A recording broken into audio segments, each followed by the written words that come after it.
Assalamualaikum warahmatullahi wabarakatuh. Selamat siang. Mudah-mudahan semuanya dalam kondisi sehat. Nah, pada session kali ini saya akan mencoba yang pertama mengenalkan dulu trainer kit yang ada di lab. Kemudian nanti saya jelaskan sedikit apa yang harus dikerjakan dalam kegiatan mandiri terkait dengan materi praktikumnya, ya. Kemudian yang ketiga bagaimana penyerahan laporannya. Nah, yang pertama saya akan kenalkan dulu terkait dengan trainer kitnya ini. Jadi di trainer kit ini ya sebuah saluran transmisi direpresentasikan ada komponen R, ada komponen L. Jadi ini asumsinya setiap saluran itu memiliki nilai R dan nilai L. Jadi kalau saya besarkan ya di sini terlihat R-nya direpresentasikan senilai 15 ohm. Kemudian L-nya itu bernilai 9,3 Henry. Nah, tentu karena ini sebuah kawat atau saluran, maka antara R dengan L-nya terhubung secara seri. Kemudian yang berikutnya ada komponen C. Jadi di sini ada komponen C. Nah, komponen C ini ya ada yang terhubung dengan di sini kawat netral ya. Kawat netral, atau kalau dalam saluran yang sesungguhnya berarti C itu kan bisa terbentuk antara saluran dengan tanah ya, atau dengan yang lainnya. Jadi selama ada beda potensial maka terjadi penyimpanan muatan.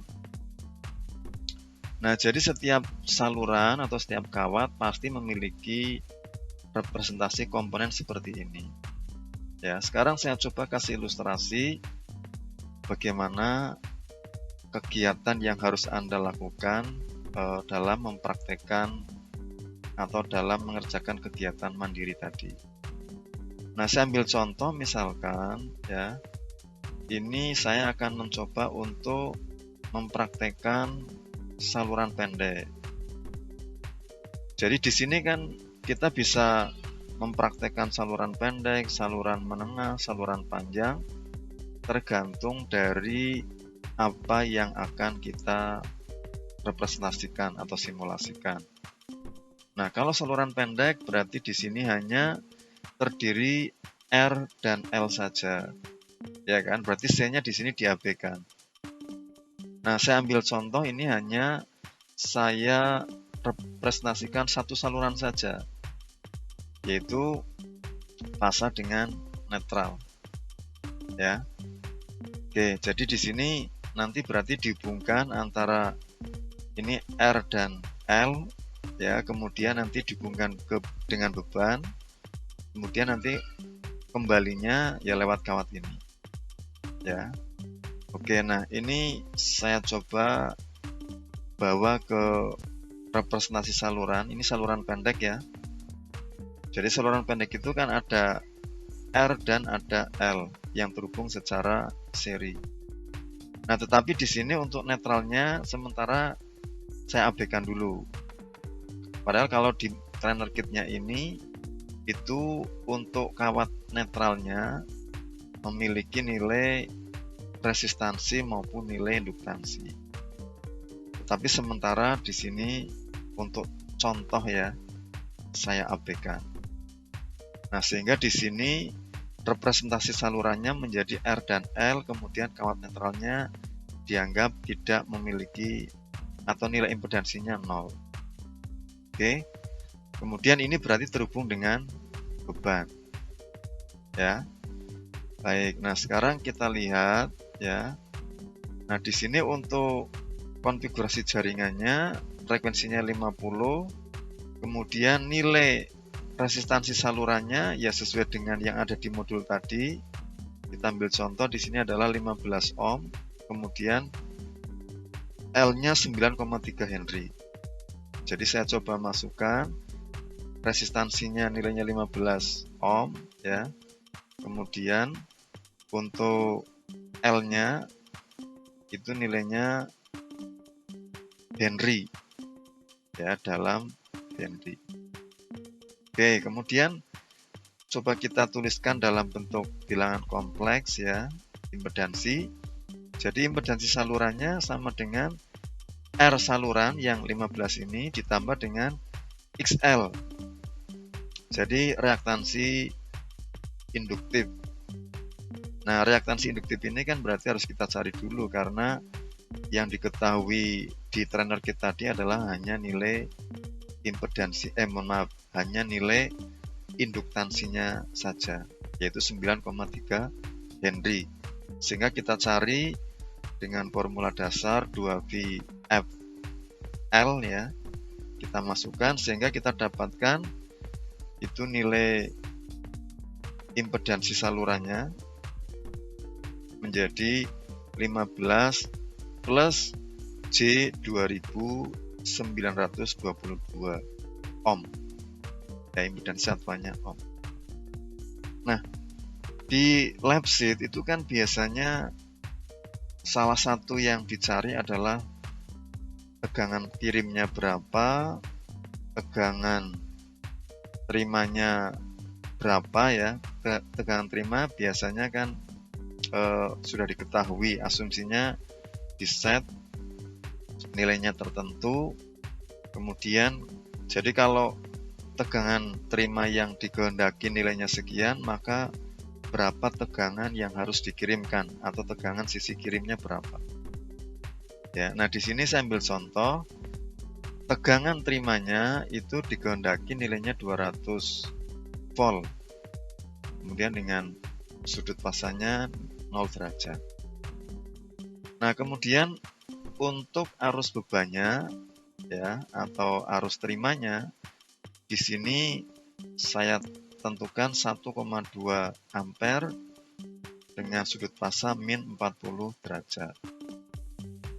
Nah, maka biasanya di lab sheet itu ya kan ditanyakan berapa tegangan kirim dan berapa arus kirimnya.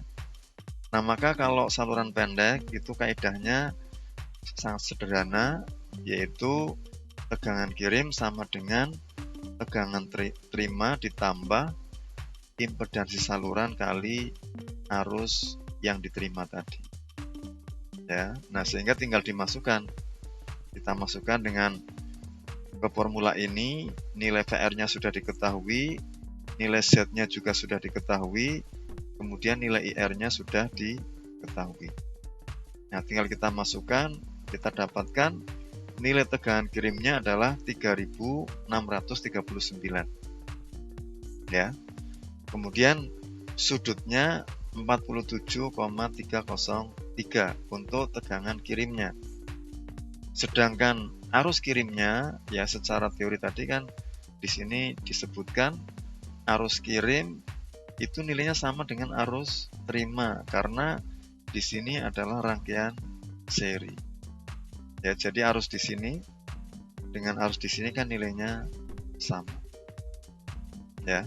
Nah, kira-kira begitu. Ini nanti dituangkan dalam analisis. Kemudian untuk aplikasi simulasinya kita gunakan multisim seperti yang saya jelaskan kemarin. Nah, di multisim yang pertama kita lakukan adalah kita menggambarkan setiap komponen sesuai dengan representasi saluran pendek tadi. Jadi tinggal kita masukkan, di sini ada komponen resistor, kemudian ada komponen induktor. Ya, jadi kita ambil dari library-nya komponen, di sini misalkan R ya. Ya, berarti kita ambil komponen R. Di sini ada pilihannya resistor. Ya. Kemudian nilainya setelah kita masukkan di sheet-nya ini, nilainya kita ubah. Nilainya berapa ya, kita masukkan di sini. 15 ohm ya, sudah 15 ohm. Ya, cukup itu saja dulu. kemudian kita oke. Kemudian yang induktor juga begitu. Kita ambil dari library-nya komponen, ya di sini ada induktor, kemudian kita drag ke sini. Kemudian nilainya kita sesuaikan dengan yang ada di trainer kita di 9,3, ya sudah kita masukkan 9,3. Kita oke. Nah, jadi untuk mempraktekkan di aplikasi simulasi ini kan sebenarnya sama dengan yang ada di trainer kita tadi kan. Ya, jadi kan sama. Cuma bedanya ini ya virtual, kalau yang tadi berarti kan nyata ya. Oke, kemudian untuk tegangan terima tadi kan sudah ditentukan. Ya kan? Jadi tegangan terimanya tadi kalau di sini ditentukan yaitu 200 volt. Kemudian arus terimanya 1,2. Nah, yang akan kita cari kan sebenarnya tegangan kirim dan arus kirimnya kan. Nah, cuma kalau di aplikasi ini ya tentu ya kita balik. Jadi tadi dari hasil perhitungan kan kita sudah dapat berapa tegangan kirimnya, berapa arus kirimnya. Nah, kita hanya ingin membuktikan saja apakah betul hasil perhitungan tadi sesuai dengan hasil prakteknya apa tidak, kan kira-kira begitu. Ya. Nah, sehingga karena ini kita gunakan sebagai pembuktian, berarti asumsinya tegangan kirim ya kita ambil dari komponen source-nya di sini ya. Ini ada AC power, kita ambil. Nah, kemudian nilainya kan berarti kita input berdasarkan hasil analisis tadi. Ya kan? Di sini kan tegangan inputnya adalah setelah kita hitung ketemu 3639.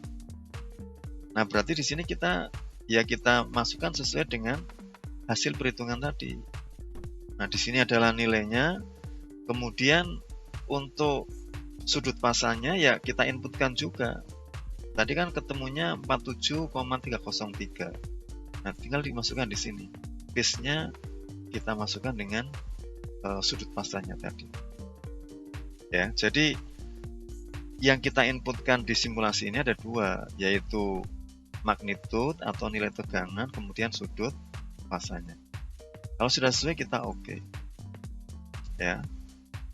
Nah, kemudian untuk beban kan kalau di lab sheet tidak ditentukan. Ya kan? Jadi kalau di kasus ini tadi ya, ini beban sudah saya tentukan nilainya 1, arusnya ya, arus bebannya 1,2. Kemudian tegangan terimanya 200 volt. Maka untuk merepresentasikan komponen beban di sini kan kita harus tahu kalau arusnya 1,2 kemudian tegangan terimanya 200 berarti bebannya berapa, kan kira-kira begitu kan ya. Kalau di sini langsung kita cari aja, jadi Z bebannya berarti adalah VR dibagi arus bebannya ya, jadi 200 dibagi 1,2 ketemu 127,674 plus J 107,13, kan kira-kira begitu ya kan.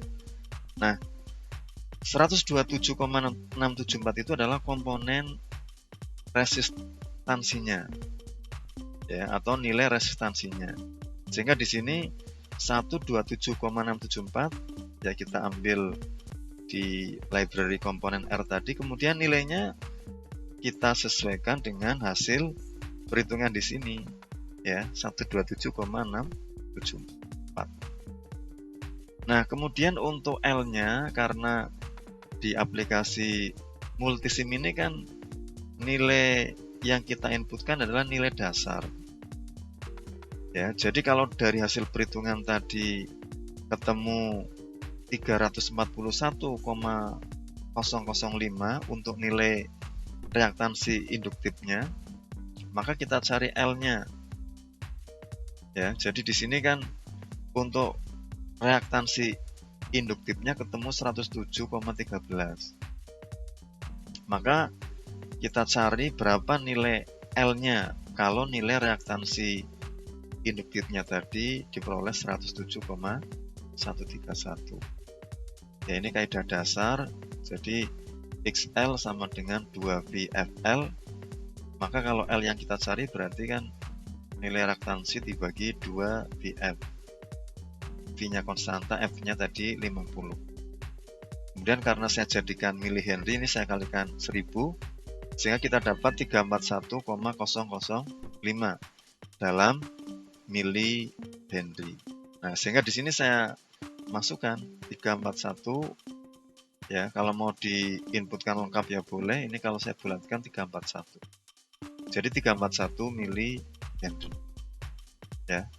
Nah, kemudian kita running untuk melihat apakah hasilnya sesuai dengan perhitungan tadi atau tidak. Kita running di sini. Nah, untuk tegangan kirimnya kita lihat dulu di sini ya. Tegangan kirim. Di sini kan mestinya tidak berubah. Jadi di sini 3639. Kalau pembacaan di alat ukur ini 3,639K ya. Kemudian untuk arusnya, nah di sini arusnya ternyata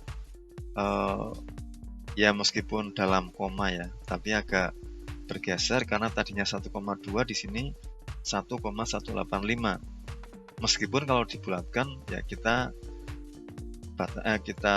dekati berarti 1,2. Nah, jadi U4 ini adalah arus kirim ya. Kemudian U2-nya ini adalah arus terima. Nah, sekarang kita lihat untuk tegangan terimanya di sini terbaca 198,508. Yang tadi digondaki 200 volt. Jadi ini ada selisih ya 1,5 volt. Ya. Nah, jadi ya yang Anda praktekkan itu gambar seperti ini. Kemudian nanti dalam analisisnya ya Anda hitung seperti yang saya contohkan ini tadi. Nah, kalau saluran pendek kan sederhana kan. Nah, nanti kalau di lab sheet-nya saluran apa ya disesuaikan dengan yang ada di lab sheet. Ya. Nah, jadi kira-kira itu sebagai pengantar dalam praktek transmisi dan distribusi. Mudah-mudahan ini membantu. Jadi nanti dari hasil simulasi maupun perhitungan ya tinggal dimasukkan di tabel yang ada di lab sheet. Nah, kira-kira itu dulu sebagai pengantarnya. Terima kasih, saya akhiri. Selamat siang. Assalamualaikum warahmatullahi wabarakatuh.